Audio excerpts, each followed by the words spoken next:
I am going to get off the burn it all down just for a second to say, hey, Link, thanks so much. The family needed that cover, okay? Covering in the first half, always good. Love that. Also love that, you kept me in it by not going for 50 plus, right? Couldn't get you to hang half 100 on them, but that's all right. Long as we got the cover, we're good, all right? For the rest of y'all, chumps. Like, I had Coastal Carolina to cover. I didn't have them to win. God dog. I mean, come on now. Anyway, I want to ask you what games, since, you and I don't really have a bye week, what games are you looking forward to this weekend? Yeah, man, I got two probably on my mind. I think one of the ones that we've mentioned, I'm really looking forward to this Baylor-Houston game. Like, they were able to put this thing together, and it sounds like SMU wanted a piece of the cake, but these programs were like, nah, let's play each other instead of that. And I'm not going to put it past Baylor to be the next Big 12 team to slip up. I mean, Houston's got a squad. Now, my big thing here is, okay, Baylor lost all three of those dudes on that defensive line, probably one of the most dominant three-man fronts in all of college football from a season ago. And Houston lost both of its starting tackles, who were probably some of the better offensive linemen in the country last year. I mean, Josh Jones is in the NFL, and Jared Williams is at Miami with this guy, De'Aaron King. So what do the Cougars and Bears do, and what do they look like on those respective sides of the ball? I'm interested, but at the same time, I mean, Clayton Tune, Charlie Brewer, that's a quarterback battle, man. I'm excited for this game this weekend. I think it's a very big game for the Big 12 Conference, one that it definitely needs to right the ship. And then kind of my outside game, man, there are some interesting ones, but how about UCF? Georgia Tech. I mean, UCF's got to play Georgia Tech, and Georgia Tech's feeling itself right now after that big win over Florida State.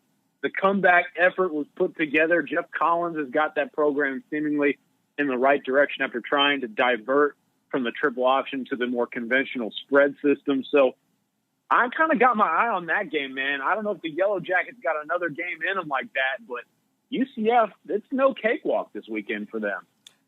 You mentioned Charlie Brewer and Clayton Tune. Let's also not forget this is the battle of the Oklahoma State retreads.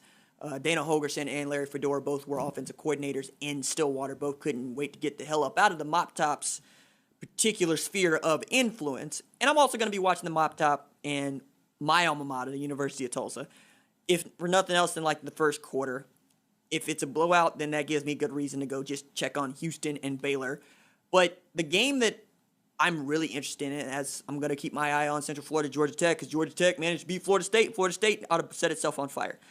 It's not a Big 12 game, right? It's not even a Power 5 game. It's Appalachian State and Marshall. Because the Marshall team that I saw against Eastern Kentucky, again, Eastern Kentucky, was good with a quarterback that was spinning it. And Appalachian State wasn't expecting to get this kind of a challenge from Marshall. And as a top 25 program in the top 76 teams that are playing, I think they got an opportunity to, once again, put the world on notice in a year where the field is dwindled, where we're still trying to figure out whether or not the Big Ten is actually going to get a football season going, and there is no Pac-12. They were always my favorite group of five to make it to a college football playoff because they have such tradition to point to in that all we do is win. In the same way that, like, Central Florida won their 2017 national championship. I think Appalachian State could do that this year. I think there's actually 3 teams that could do it, and Marshall's one of them. So I'm going to be paying attention to that. And, of course, Louisville and Miami is going to get everybody's attention because that is the ABC Saturday night game. One, because that Miami Hurricanes team proved it could run the football. It's UAB, but still, proved it could run the football. They got studs on defense, right? Jalen Phillips, Bubba Bolden, and the like.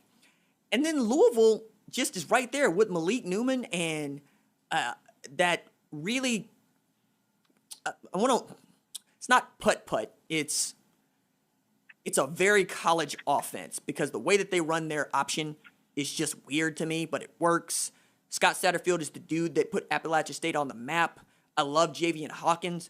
And, quarterback threw for 300-plus yards, again, against nobody. But, hell, Houston Baptist is nobody. And Bailey Zapp went for, 576? Something like that. something stupid where you were going, oh, yep, he can play. And by the way, being in a quarterback duel with a Big 12 quarterback used to be unconscionable because Big 12 quarterbacks throw for 500 yards. Not everybody else. Now you got, I don't even know what league Houston Baptist plays in. Do you? What is it called? South something? Is it Southland? No, Are they a Southland team? Remember. I think they might be Southland. They're a Southland team. My God. SFA is a Southland team. SFA lost to UTEP, as I remember. Yeah, that team's bad. That league, man. Mm-hmm. Like, what are we doing? What are we doing? What is this? I'm holding out hope for like BYU Army to be good, but I have no assurances. And that game get postponed? Are you kidding? I missed that. God dog it. What are we? So now you got to tell me that. Rough, man. COVID college football. Golly. What a time to live. Nah, man, you're right. So UTEP's got Abilene Christian. North Carolina State's got Wake Forest. That'll be the suck. Texas State ULM might be fun. La Tuck Southern Miss. Well, no, that ain't gonna be no fun because, Southern Miss doesn't even have a head coach. Florida Atlantic Georgia Southern. That might actually be fun. That might be good. Hey, man, UNT SMU. I'm telling y'all, tune in. It's gonna be the rivalry game of the weekend. Must-see television between those two offenses. North Texas and Southern Methodist. Like, there's 3 teams in Dallas that think they're the team in Dallas. What is the team in Dallas? You're so right, too. Yeah, what is anyway. Austin Peay still collecting checks. They get Cincinnati this weekend after getting a running clock against Pitt. Like, we ranked Pitt off of an Austin Peay win. What are we doing? What are we doing? I got to watch Syracuse and Pitt after sweating out my cover for North Carolina against Syracuse. I don't know what we're doing, man. All right. Outside of all of this, has there been any player, I say outside of all of this, outside of Oklahoma, that you've been like, no, that dude can play? Because I got to tell you, watching Jonathan Adams destroy Kansas State was delightful. For those that don't know, Jonathan Adams is a 2-star recruit from Jonesboro, Arkansas, and his only college football offer was from Arkansas State. And that dude was out there like Josh Gordon, just ripping people apart in a 2-quarterback system. I'm saying, just pick a dude and let Jonathan Adams eat. And that would have been so much fun to watch. Was there a guy that just kind of jumped out to you? Maybe it's Bailey Zapp, maybe it's not. I'll tell you, it would probably be Bailey Zappi, but I'm not trying to even be funny there either. But I would say there were a couple. Obviously, I tried to watch as many of the Big 12 games this weekend and take notes. I was really a big fan of what I saw from Jaquan Bailey, him coming back. He had some injury issues. Wyatt Hubert looks pretty solid for K-State.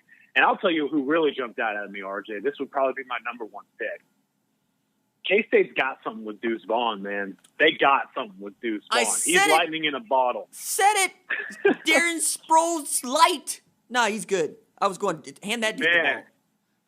We were both kind of like, hey, Deuce Vaughn could be something special for the Wildcats. And I'm telling you, man, I'm really excited to see what he does, not only this year, but in the years coming forth. I think Kansas State, if they can figure out how to utilize him correctly, they've got some guys on that roster. It just wasn't all put together this past weekend. That offensive line's got to get better real quick. Deuce Vaughn was probably my surprise pick of the weekend. He looked as good as advertised coming out of camp.